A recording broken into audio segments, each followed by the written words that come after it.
Dimensión con Dionisio Gutiérrez. Una de las batallas más importantes que se libró en el país durante 2018 fue la designación de Fiscal General de la República y jefe del Ministerio Público. La comisión de postulación fue vigilada muy de cerca por organizaciones de la sociedad civil, con el objetivo de evitar que, entre los 6 finalistas, se presentaran personas con señalamientos serios que pudieran poner en peligro el proceso de fortalecimiento institucional del Ministerio Público, iniciado hace tan solo 4 años. Esta elección también fue importante debido al papel protagónico que ha jugado el Ministerio Público, bajo la administración de Telma Aldana, en el proceso de lucha contra la corrupción apoyado por la CICIG. Mientras la gestión de Telma Aldana llega a su fin el próximo 15 de mayo, el presidente ha designado a María Consuelo Porras para ocupar el cargo, quien tendrá la responsabilidad de llevar a buen puerto la lucha contra la corrupción, mientras se continúa fortaleciendo al Ministerio Público para que juegue el papel que le corresponde en la cadena de justicia. Ambas tareas, impostergables para un país como Guatemala. Esta semana en Dimensión, hablaremos con un grupo de analistas sobre los retos que enfrentará la nueva administración del Ministerio Público en estos complicados tiempos políticos.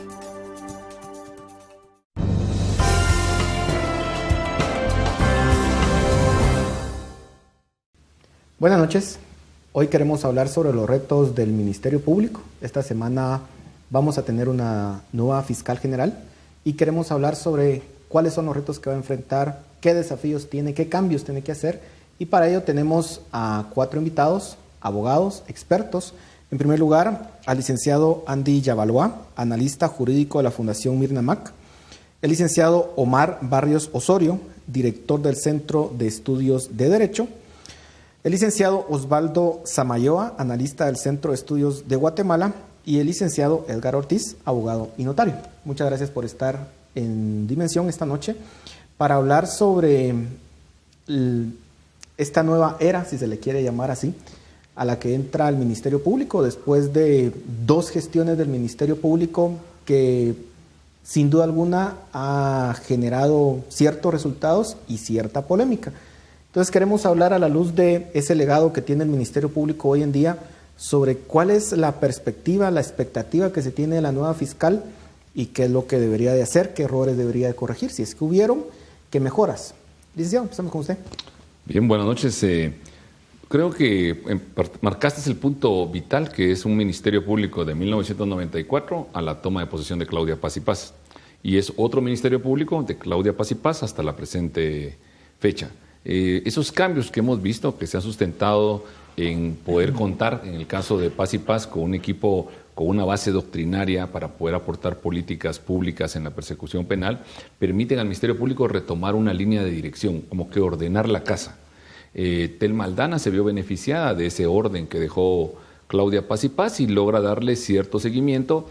Hay mucha mucha visión de la gente sobre el resultado que ella logra en los casos de alto impacto, sobre todo, o en los casos de corrupción, pero fue muy débil en darle seguimiento a la estructura que Claudia Paz y Paz había sostenido.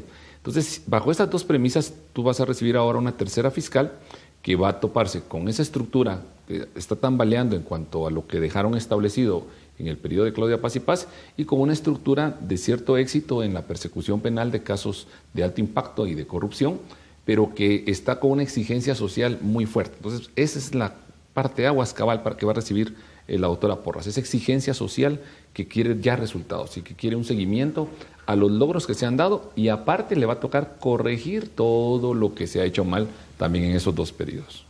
¿Qué cosas ha hecho mal, por ejemplo? Dejó de escuchar a la defensa, dejó de confiar en los abogados defensores, se fueron directo a una persecución penal sin poder medir los matices. Hay muchas personas inocentes sufriendo privación de libertad, muchas personas que han sido absueltas y que se ha sobreseído y que todos quieren justificar que para eso era el debate, que ahí se probara, pero a todo el mundo se le olvida lo que esta gente sufrió dentro de esos procesos, dentro de la prisión preventiva. No hay resarcimiento. Hoy en día hay una nueva política de resarcimiento y protección a la víctima del delito, pero tenemos una nueva víctima, que es el que sufre el abuso del poder punitivo. Y eso pues lo invisibilizan los medios de comunicación, eso no lo quieren mostrar, eso la gente no lo quiere creer. Entonces esa parte humana que se descuidó muchísimo porque la gente se cegó en buscar la persecución penal fuera contra quien fuera, no importando a quién se llevaran, creo que es el principal lastre que va a cargar la administración de Telma Aldana, el no haber tenido las precauciones debidas con las personas porque no puede sufrir ningún inocente. Tenemos que tener todos presentes que pueden haber culpables libres, pero no pueden haber inocentes en prisión. Licenciado, ¿coincide usted? En gran medida, lo que dice el licenciado es correcto. Hay un problema que se deriva desde el enfoque de la evaluación del desempeño y que se ha visto reflejado claramente en la actuación del Ministerio Público y de sus agentes fiscales. ¿Qué sucede? Que la evaluación del desempeño se ha estado sustentando en una cuestión más de corte cuantitativo y no cualitativo. Fíjense ustedes. De esa cuenta resulta ser que aspectos como los que se mencionaban, ¿en qué caso es meritoria solicitar una prisión preventiva? ¿En qué casos es meritorio buscar una medida sustitutiva a aquella? Esa discusión prácticamente no se está haciendo, creo yo, en gran medida derivado precisamente de presiones sociales. Tenemos que decirlo con mucha honestidad. Medios de comunicación que necesitan vender noticia y que exigen prácticamente una condena anticipada, le llamo yo a esto. Luego, fíjense ustedes, ¿por qué no buscar acudir a otros medios que desjudicialicen, ¿verdad?, la justicia ordinaria acá en el país? Porque entonces ya no se puede promover esta situación mediática a la que estoy haciendo referencia. Un poco como lo que dice Vargas Llosa en su obra La Sociedad del Espectáculo. Es tratar de mediatizarlo todo. Y en el tema de evaluación del desempeño, que tiene que ir muy de la mano con un elemento de capacitación para fiscales y auxiliares fiscales. Y hay un gran lastre que sigue arrastrando, y esto no es imputable, por favor, únicamente a la gestión de la fiscal Aldana. Esto lo vienen arrastrando, me atrevo yo a decir, incluso antes del parteaguas del que decía el licenciado Barrios, antes de 2014. Y es el tema de la capacitación. Yo lanzo la pregunta, ¿quién está al frente de UNICAP en el Ministerio Público? Si no es por la cooperación internacional, prácticamente UNICAP ya hubiera desaparecido. Entonces, en ese orden de cosas, ¿qué podemos esperar? No vamos a tener la capacidad fincada en los fiscales para que puedan hacer estos razonamientos y ellos van a quitar el temor de que si no llevan a juicio a últimas instancias, interponer amparos y demás, las acciones penales, entonces a ellos les va a afectar en su récord como fiscales. Entonces creo que hay que hacer una reflexión en la política institucional. El licenciado Yabalbá y el licenciado Barrios Franco decían dos cosas, o coincidían, mejor dicho, en decir de que se han cometido injusticias. Han habido personas inocentes que están teniendo, digamos, que afrontar una prisión preventiva, o no sé si sean inocentes, pero acusadas por lo menos, que han tenido una prisión preventiva y que de alguna forma han pasado algunos hasta 3 años ahí, digamos, sin que, entiendo yo, hubiera motivo o razón para ello. ¿Es realmente producto, digamos, de la gestión de Claudia Paz y Paz y de Telma Aldana, o nuestro sistema de justicia siempre ha padecido, digamos, de alguna forma este tipo de... Siempre, el sistema de justicia siempre ha padecido de un tema de hacinamiento carcelario, digamos, por prisión preventiva. Si revisamos desde los años 80, siempre ha habido un hacinamiento en tema de... El 50% normalmente ha sido la prisión preventiva y no hemos logrado reducirla por diversas circunstancias que tienen que ver con el Ministerio Público, pero también tienen que ver con el sistema judicial, con la defensa pública penal. ¿Con la legislación tiene que ver? Tiene que ver con legislación muchas veces. Afortunadamente, en el año 2009 se logró frenar, se hacían reformas al Código Procesal Penal en donde se ponía muchos delitos inexcarcelables. Es decir, obligaban a que el juez tuviera que dictar siempre prisión preventiva. Fue precisamente, en ese momento no era fiscal general, Claudia Paz y Paz, quien interpone una acción de inconstitucionalidad y dice esto no puede ser porque es a criterio del juez.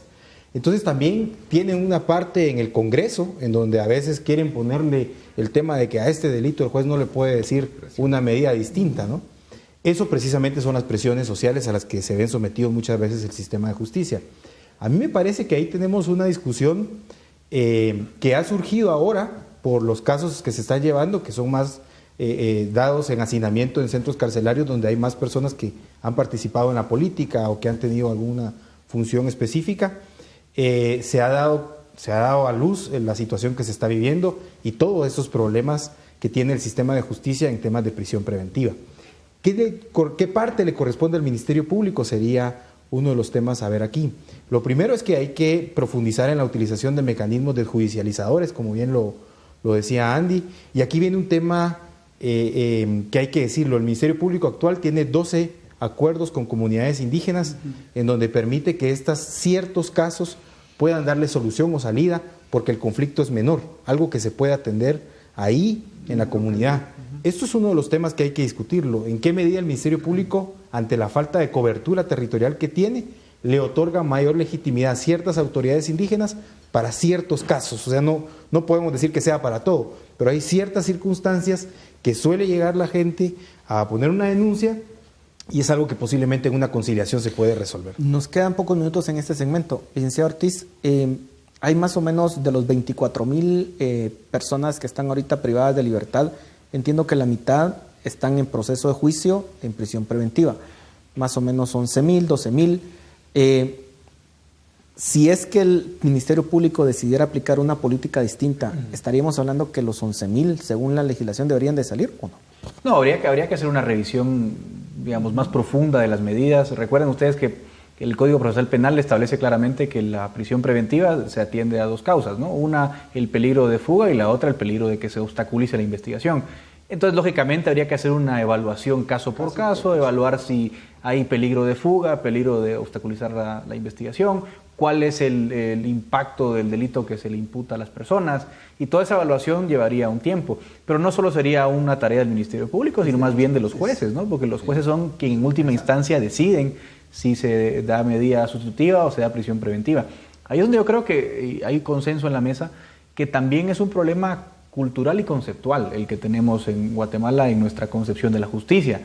Somos una sociedad que tiende mucho a ponderar con mayor optimismo la severidad del castigo y no la certeza del castigo. Somos demasiado culturalmente, digamos, muy severos con ese punto, y eso contribuye a que el sistema de justicia esté como esté. Los jueces siempre son muy proclives a dar las medidas de prisión preventiva. El Ministerio Público siempre, generalmente, apela a aquellos autos en los cuales no se otorga la prisión preventiva. Eso es cierto, eso sí tendría que cambiar. Entonces yo creo que hay una responsabilidad compartida, pero del lado del Ministerio Público sí tiene que haber un replanteamiento de esa estrategia de persecución penal para evaluar hasta qué punto esas medidas de coerción realmente contribuyen a la averiguación de la verdad, o si simplemente son un mecanismo inerte, ¿no? que sigue su rumbo solo porque siempre se ha hecho de ese modo, pero que al fin y al cabo no solo no contribuye a mejorar o hacer más efectiva la persecución penal, sino en segundo lugar, esto es muy importante, también tomar en cuenta el aspecto humano, ¿no? Y esa eventual violación a un derecho fundamental que se puede dar por una medida de coerción demasiado severa. Se nos terminó el tiempo en este segmento, continuamos con Dimensión.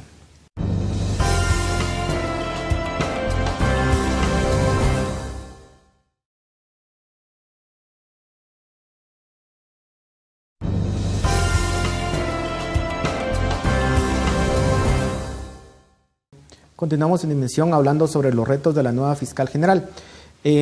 Licenciado Barrios, lo que hemos vivido desde la creación del Ministerio Público es básicamente un fenómeno en el cual tanto el presidente como pareciera los diputados ejercían presiones sobre la institución, y nunca ciertamente habíamos tenido un Ministerio Público independiente.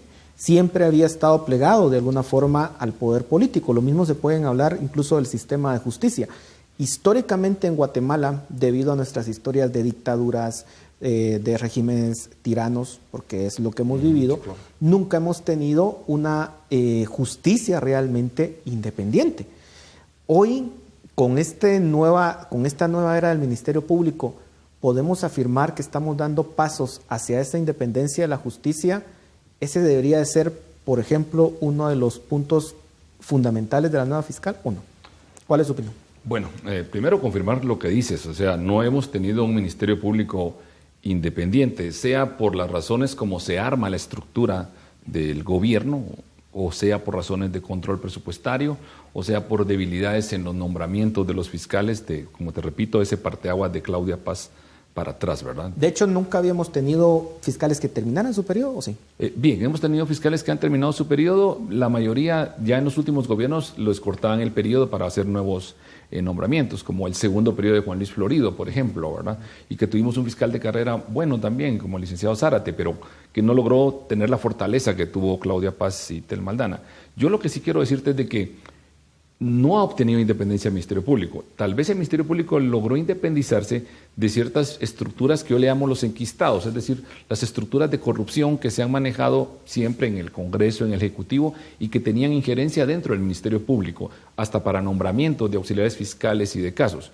Pero esta independencia que supuestamente estamos viendo tampoco es cierta. Ahora el Ministerio Público no es independiente porque está todavía ahora copado, pero por ciertas sectas ideológicas que han trabajado a través de la CICIG para poder tomar determinados casos. Si tú me quieres hablar de un Ministerio Público independiente, yo te diría que es la Fiscalía de Delitos contra la Vida, la Fiscalía de Delitos contra el Patrimonio, pero las fiscalías que tienen mucha incidencia dentro de la estructura política del Estado, como la Fiscalía contra Delitos Electorales o la propia FESI, no estás hablando de una independencia, estás hablando de una dependencia. ¿Dependencia en este caso? Dependencia de los grupos de poder que tienen peso, como la Embajada de Estados Unidos, que tienen peso dentro de las injerencias como los países amigos a través de CICIG, grupos de poder económicos que han buscado combatir la corrupción, pero que en ese anhelo de querer combatir la corrupción se han vuelto también como una parte sectaria dentro de esa estructura. Entonces, estás viendo un Ministerio Público independiente en determinadas fiscalías, un Ministerio Público abandonado en los distritos y en los departamentos alejados de lo que es el Distrito Metropolitano. La gente de los medios de comunicación hablamos sobre los casos que pasan aquí en el Distrito Metropolitano, pero no sabemos cómo está Huehuetenango, no sabemos cómo está Izabal, no sabemos cómo está Petén. Y la justicia tiene que ser general. Entonces yo te concluiría, sí estamos en una mejor situación, porque yo prefiero que el Ministerio Público tenga dependencia de estructuras internacionales como la CICIG o como la Embajada, a no que tengan dependencia dentro de estructuras que solo servían para favorecer intereses oscuros. Pero decirte que es independiente, no puedo. Yo tengo la oportunidad de estudiar el tema, enseñar el tema y también de litigar el tema. Entonces, los que hemos estado ahí en audiencia, enfrente, viendo cómo se manipulan a los fiscales, cuando los manipulaban para esconder la corrupción, nos toca ahora ver cómo se manipulan los fiscales para perseguir abusivamente con el ejercicio del poder punitivo. Pero sí es importante recalcar algo que decían los panelistas presentes. No es tanta culpa del Ministerio Público. El Ministerio Público lo puede hacer mal, lo puede pedir mal, pero es responsabilidad de los jueces el tomar las decisiones correctas. Entonces el MP puede perseguir, puede ser que le digan que no, puede perseguir mal y puede ser que le digan que sí, pero al final de cuentas la responsabilidad es del juzgador. Ahí tenemos que ir a ver qué es lo que está pasando. ¿Está cooptado el Ministerio Público? Bueno, el Ministerio Público, los ministerios públicos de todo el mundo siempre van a tener algún tema de cooptación, siempre van a buscar cooptarlo, narcotráfico, crimen organizado, tener incluso hasta aliados adentro para tratar de que no sean perseguidos. Eso es algo que se va a dar siempre. De hecho, el sistema acusatorio, que es el sistema que en Guatemala se ha tratado de implantar, es precisamente lograr separar a quien investiga de quien juzga. Por lo mismo, muchas veces el que investiga, con la evidencia que tiene, trata ya de someter a esta persona a un castigo, que sería una prisión, y por eso los jueces se llaman jueces de garantías. Y los jueces de garantías lo que ven es que si ese poder de persecución ha sobrepasado límites, lo detiene, lo contiene y hace que no se rebase. Por eso es que hay una responsabilidad en el Poder Judicial muy fuerte. Ahora, del Ministerio Público, en su política criminal hay dos temas fundamentales que son la persecución penal y la política de investigación criminal. En la política de persecución penal se da un evento de selectividad. Ese evento de selectividad es decir, cuáles son aquellos delitos que más están acosando a la sociedad y que yo debo de prestarles mayores recursos, mayor atención y mayor personal. Hoy por hoy es la corrupción, es la falta o todos estos delitos que atentan contra la administración efectiva del Estado. Tenemos delitos contra la vida, hay delitos patrimoniales. Entonces, debe de tratar de fortalecer todas estas áreas a partir de un análisis estratégico que le permita decir, estos son los delitos con mayor necesidad de perseguirlos, porque son los que más están afectando a la sociedad. Esto hoy tiene otro componente en el Ministerio Público, y es que aunque los que digamos que bueno que está CICIG y que CICIG está contribuyendo, hemos y sabemos que el objetivo final de CICIG también es irse del país. ¿Por qué? Porque no va a estar siempre en un país dándole y diciéndole cómo puede estratégicamente tener persecución penal e investigación criminal. Hay un reto para las fiscalías. ¿Cuál es el modelo de gestión que tienen hacia lo interno para apropiarse de todas las capacidades que CICIG está dejando en investigación criminal y en persecución penal, y así poder decir, bueno, soy un ente que se ha vuelto fuerte en estos temas y ya puedo ser independiente de este acompañamiento? Evidentemente para eso faltan más periodos, que políticamente creo que ahí el presidente por lo menos no estaría de acuerdo en que la CICIG siga más periodos, pero si lo vemos desde este punto de vista de transferencia de conocimiento, fortalecimiento de política criminal, a la CICIG le faltarían muchos más periodos para poder dejar esto. Uno de los retos de la fiscal, que no lo tuvo la fiscal Aldana a mi criterio, tampoco estuvo anteriormente con la fiscal Claudia Paz, es que no se trabajó precisamente ese modelo de gestión para apropiarse de todas las capacidades de la CICIG. Y eso es lo que todavía creo que está ahí pendiente. ¿Tendría que la nueva fiscal, trabajar de la mano con la CICIG, sí o no, según su opinión? Según un indiscutido sí, es indispensable, precisamente lo que decía Osvaldo hace un momento y que creo que fuera de cámara lo platicamos en algún momento. No se ha logrado replicar esa buena experiencia que se ha tenido, por ejemplo, con la FESI. Porque yo más que el planteamiento, con todo respeto, del licenciado Barrios, yo lo veo como una contribución significativa para poder analizar, para poder investigar, para poder presentar casos sustentables, prácticamente en contra de temas de corrupción, como ya se ha planteado. Pero fíjense ustedes que estos conocimientos y estas capacidades no se han, creo yo, es consideración mía, trasladado efectiva y eficazmente hacia otras áreas del Ministerio Público. El Ministerio Público no es solo la FESI, eso es lo que yo sí estoy de acuerdo. El Ministerio Público tiene varias otras fiscalías que es indispensable que se nutran de este conocimiento. Entonces es un reto para la fiscal electa, porque también el Ministerio Público no es las oficinas de Gerona en la ciudad de Guatemala, perdonen que haga la aclaración. El Ministerio Público tiene que tener una cobertura, por lo menos estar llegando a la cobertura que hoy por hoy tiene el organismo judicial. Y sin embargo, todavía hay una deuda pendiente en ese sentido. Pero eso depende de los recursos que le dé el Ejecutivo, el Congreso. Por supuesto. Que históricamente le ha dado lo mínimo ha hecho con el organismo judicial, porque no les conviene tener un organismo que los fiscalice, número uno. Y número dos, los recursos con los que cuenta actualmente la CICIG y el estado en el que estaba el Ministerio Público también dan cuenta que era difícil pensar que en este periodo se iba a componer el Ministerio Público como tal. Por supuesto. Sí, no, indudablemente hay retos financieros, pero por lo menos en los últimos 2 años, en la gestión del actual presidente, sí ha habido aumentos presupuestarios importantes para el Ministerio Público, creo que eso es positivo, porque de alguna forma va a ir sentando un precedente que como Estado tenemos que empezar a invertir en la justicia.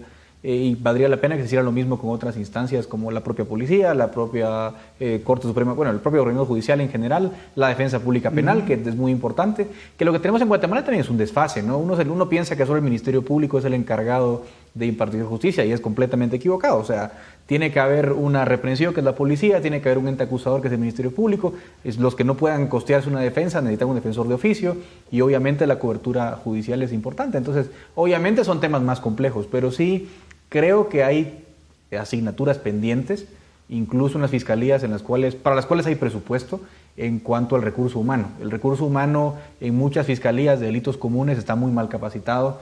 Muchísimos casos comunes, repito, no estamos aquí hablando de los casos de alto impacto. Los fiscales terminan perdiendo los casos. Los fiscales pierden los casos por muy mal planteamiento, no tienen a veces las destrezas para el litigio, no tienen las destrezas para la investigación, las pruebas que presentan no son las más idóneas y se pierden muchísimos casos. Y ahí no es un tema presupuestario, es un tema de cómo organizar el recurso humano que se tiene. Por supuesto que es fácil decirlo en este programa y simplemente sugerirle a la nueva fiscal.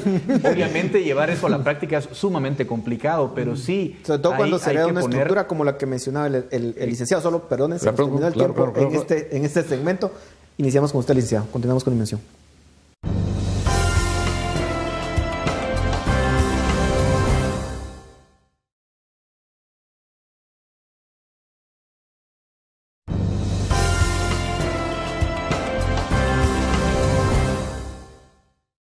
Continuamos en Dimensión hablando sobre la nueva fiscal y los retos que tiene. Licenciado Omar Barrios Osorio, usted tenía algo que decía en el segmento anterior. Sí, quería hacer una acotación ahí y que pues no quiero decepcionar a la audiencia, pero la CICIG no es lo que ustedes creen. O sea, yo no he enfrentado a un abogado mandatario judicial de CICIG que me signifique algún respeto, ni he encontrado realmente quien está haciendo los trabajos son los auxiliares y los agentes fiscales. CICIG es una estructura con mucho poder económico, mucho poder internacional, que se vende muy bien, pero yo he tenido la oportunidad de platicar con investigadores para explicarles el tema presupuestario y financiero que no lo entienden.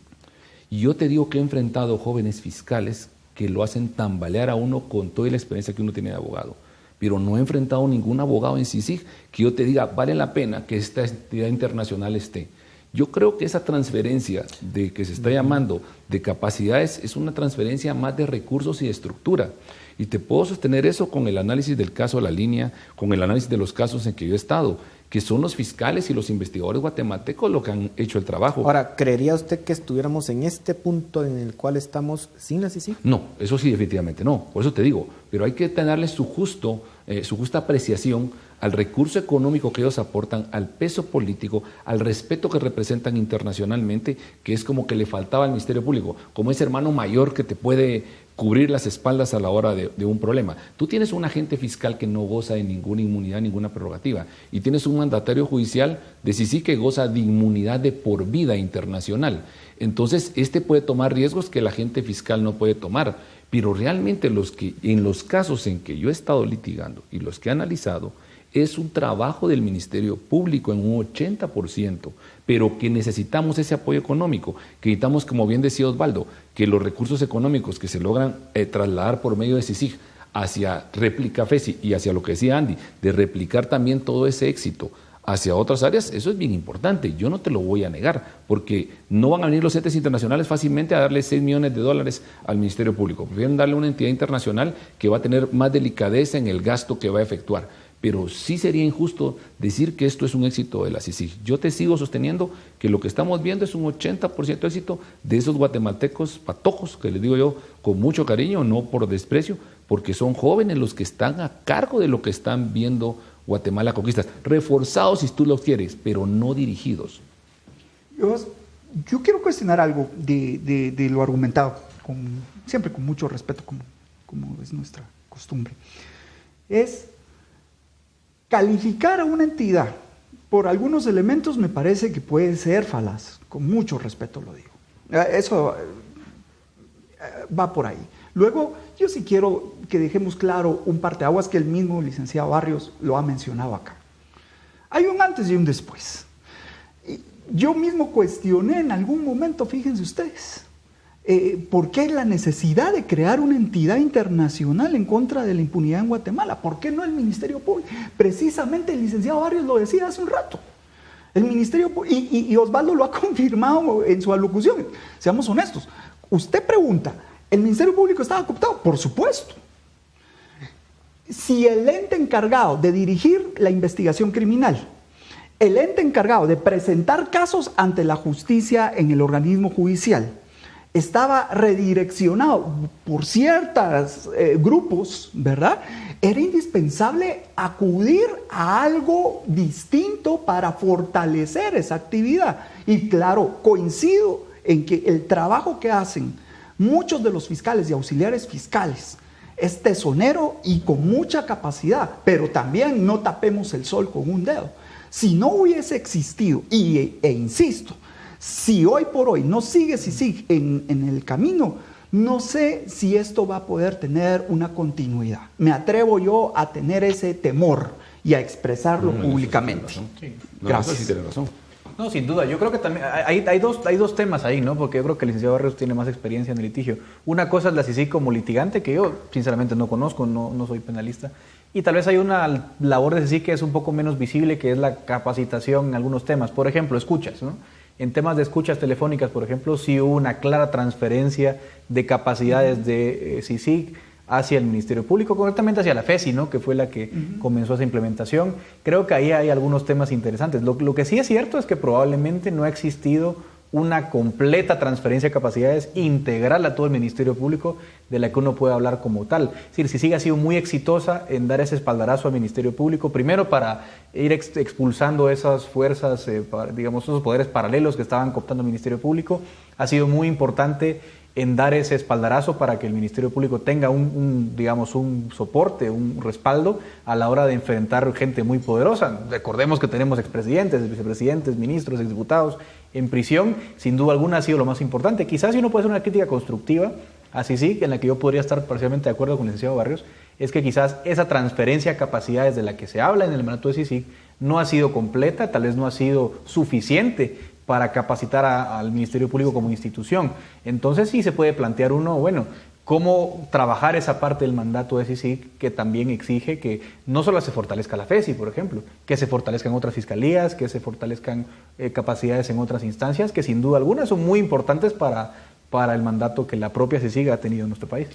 A mí me parece que hay varias aristas ahí que hay que ir sumando. Lo primero es que CICIG está haciendo, y como lo tiene que hacer, respetuosa de su mandato. Su mandato no es litigar los casos, porque el único que tiene persecución penal es el Ministerio Público.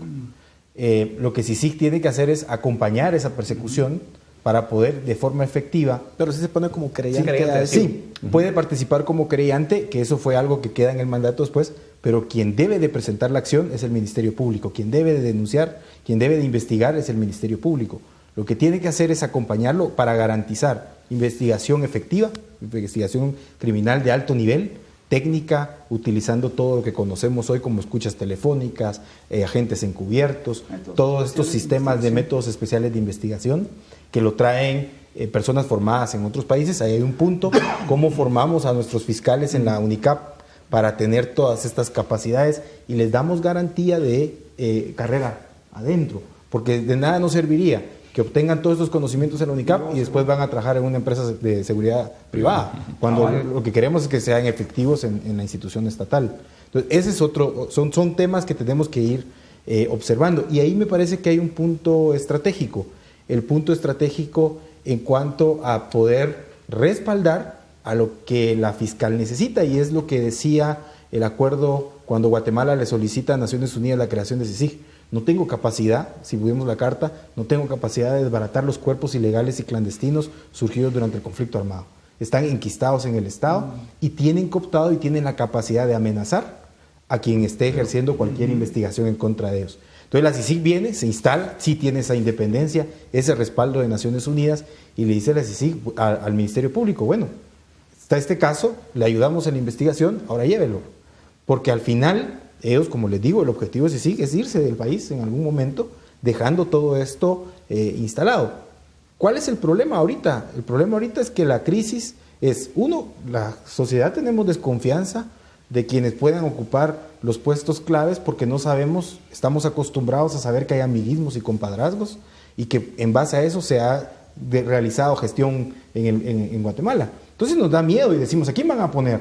Porque si ponen a alguien que ya pactó con el presidente, entonces uno de los temas fue que la fiscalía no pueda ser removida por la presidencia. Que así ocurría en el pasado, ¿no? Que es como ha ocurrido, y la fiscal hoy puede decir, gracias por nombrarme, señor presidente, pero como a partir de ahora yo me encargo de dirigir la persecución penal y usted en 1 año y medio ya no va a estar, va a ser otro gobierno, si lo tengo que perseguir a usted, lo tengo que perseguir, porque está cometiendo delitos y ese es mi trabajo. Entonces, esa independencia es lo que nos lleva ahora a hablar como sociedad, cómo garantizamos que el modelo de selección de fiscal nos dé la confianza necesaria para que la persona que está ahí sí sea independiente al poder político, pero también, que es la otra parte que nos hace falta, al crimen organizado y a los grupos que podrían cooptarlo. Se nos terminó el tiempo en ese segmento nuevamente, pero les dejo 2 inquietudes. Uno, la nueva fiscal ha anunciado que va a evaluar el trabajo del actual equipo del Ministerio Público y que eventualmente pueden haber cambios de ese equipo. ¿Cómo mirarían ustedes eso? Sobre todo cuando hablamos de que son personas que ya han tenido cierta formación y cierta carrera. Y número 2, también ha anunciado que va a seguir con las conferencias de prensa. Entonces, les dejo esa inquietud para el siguiente y último segmento. Continuamos en Dimensión.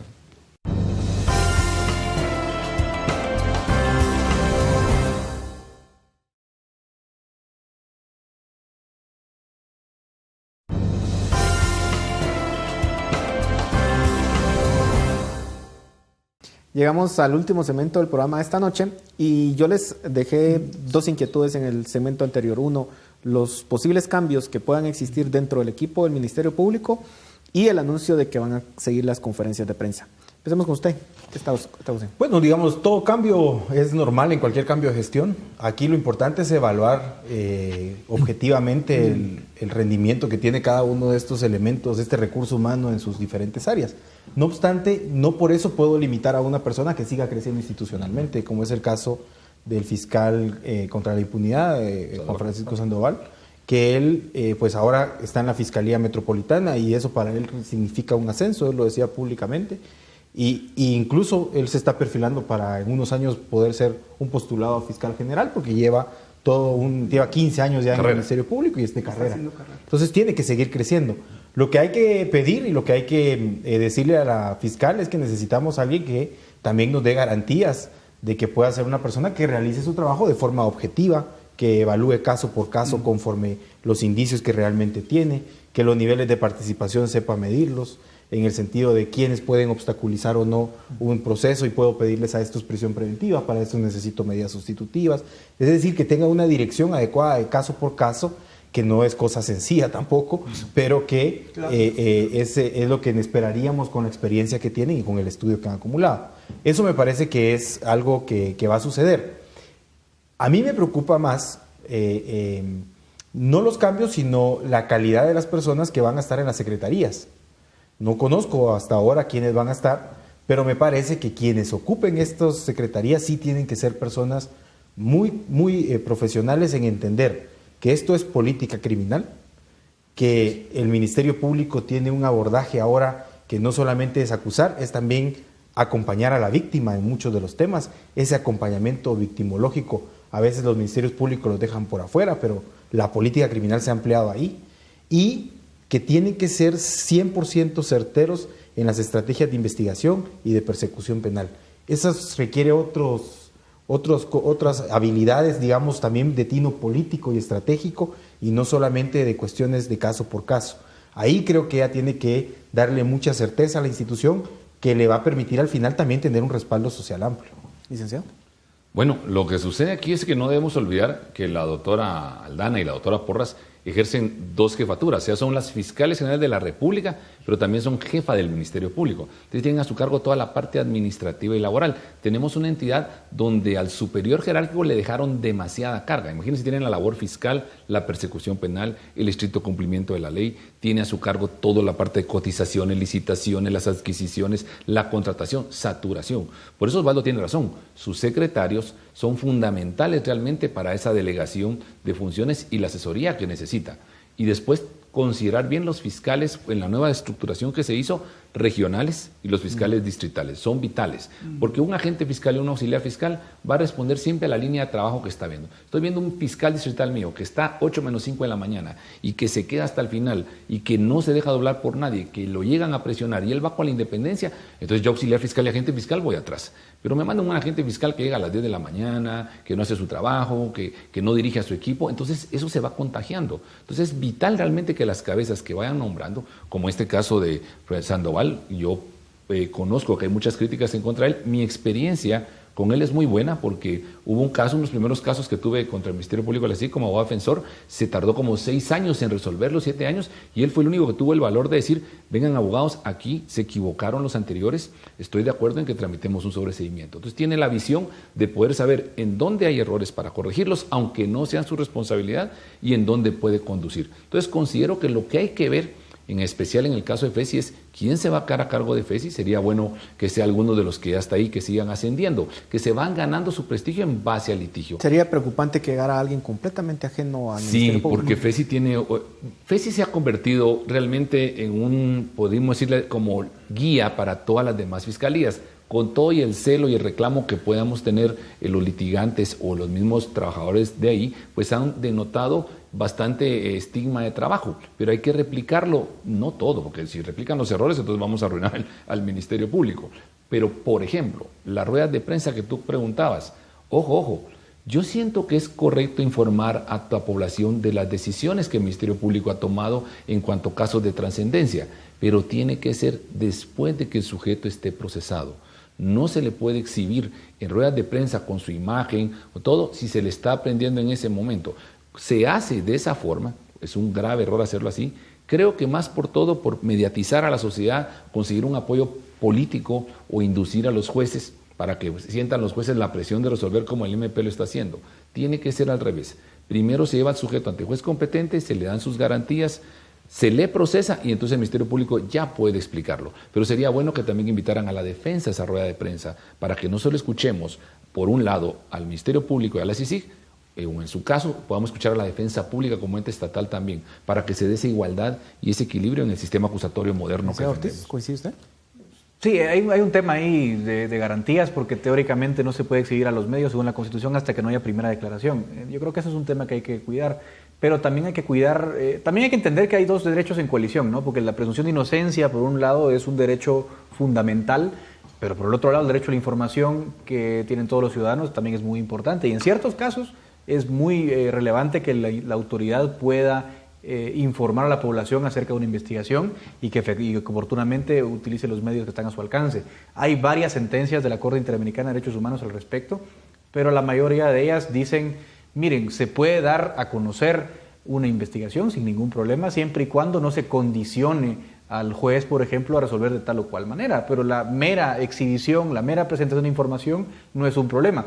Quizás habría que replantearse o cuidar las formas en las cuales se hace pública la información, a modo de que no se sesgue o no se presione o no se exhiba incluso a los acusados como culpables, porque si uno exhibe al acusado como culpable, sí puede estar, digamos, violentando esa presunción de inocencia, así que es un tema de formas, ¿no? Es decir, cómo se presenta la información como Ministerio Público de tal manera que no se condicione ni al juez ni se exponga a la persona como culpable. Mientras esas prácticas, digamos, se mantengan respetuosas con estas líneas que estoy exponiendo, no hay ningún problema y me parece perfecto que la conferencia de prensa se haga, que la sociedad esté informada de lo que está pasando, porque la alternativa también sería la secretividad completa. Simplemente se presenta un caso y la sociedad no tiene idea de qué está pasando. Lo cual, de hecho, pone en peligro al acusado. Puede estar en un peligro más grande porque no se conocen los detalles de su detención. Terminamos con usted. El respeto irrestricto a los artículos 6 al 14 de la Constitución en el tema que se apunta del traslado de la información. Y eso implica lo que ya han mencionado los otros panelistas. No presentar públicamente a una persona, si no se le han garantizado estos derechos que están en el artículo 12, por ejemplo, en el artículo 13, por ejemplo, y en el 14 no digamos, claro, ¿verdad? Pero sí se puede, fíjense que la ley orgánica del Ministerio Público lo autoriza. Y entonces, dentro del marco del principio de legalidad, es factible que se sigan llevando a cabo, insisto, las famosas conferencias. Me hace mucho clic lo que escuchaba de invitar a otros actores, que podría ser para nivelarlo, me llama la atención. No necesariamente, la LOMF sí autoriza al Ministerio Público para que se lleve a cabo, pero respetando, insisto, las garantías a las que he hecho relación. Y es de relevancia que esto ocurra así, porque no podemos condicionar la justicia. La justicia tiene que estar ajena a estos fenómenos mediáticos, porque de lo contrario entonces podemos hablar desde injerencias indirectas en la forma en que pueda decidir el órgano jurisdiccional, los jueces y tribunales. Entonces a mí me preocupa que lo vayan a derivar bajo argumentos acusatorios en ciernes frente a medios de comunicación. Hay que manejar un discurso, coincido, un discurso un poco más objetivo. A mí me parece solo que es importante diferenciar el tema. Yo prefiero que el Ministerio Público informe a que el policía lo exhiba. Y esto de la exhibición policial viene sucediendo en Guatemala desde mucho tiempo. Hasta nunca ahora, se había dicho nada. Nunca se había dicho nada. Pero está prohibido en la Constitución. Pero está prohibido. Y esto se venía dando. Hoy lo tocamos por el nivel de personas que están siendo procesadas. Pero cuando eran delitos menores o personas, había mucho estigma, se les afectaba laboralmente, socialmente se les condicionaba. Entonces, hay que decirlo, es mejor que no lo exhiba la policía y que sí se informe el Ministerio Público, del cual esperaríamos una información que respeta la presunción de inocencia y que lo único que hace es informar que hay una situación específica y que por eso se ha alterado cierta circunstancia donde esa persona participaba. Ahora bien, tenemos 30 segundos. Me parece que tenemos que entrar a hablar también de la política del organismo judicial para comunicar los casos. porque ahí es donde también se puede dar mucha vulneración. Cuando se transmite una noticia y se corta un pedazo y solo se dice algo, entonces podemos empezar a presuponer qué es lo que querían decir cuando no tenemos todo lo que se está diciendo.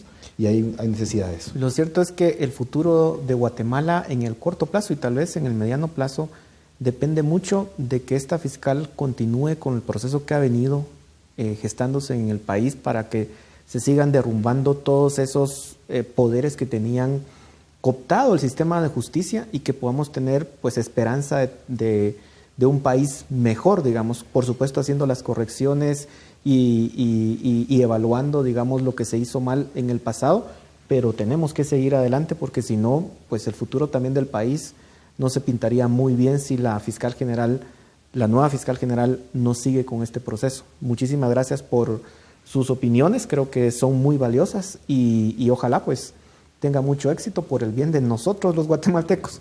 Muchas gracias a ustedes por su atención. Ahora los dejamos con Dimensión Redes.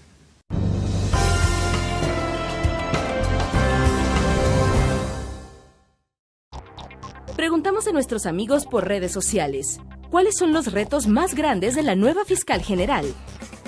En Twitter, Carlos Solís agregó, ella no va a tomar el lugar de Telma. Su actuar debe ser apegado a derecho y la Constitución de Guatemala, cosa que Telma no hizo, por eso digo. Juan también respondió, su reto es mantener el nivel de confianza que Telma Aldana dejó en el Ministerio Público. Yo dudo que mantenga el nivel. En Facebook, Rina Salguero respondió, los abusos que cometen los fiscales haraganes que resuelven y hacen contrarias a la ley, que los trasladen o destituyan de inmediato.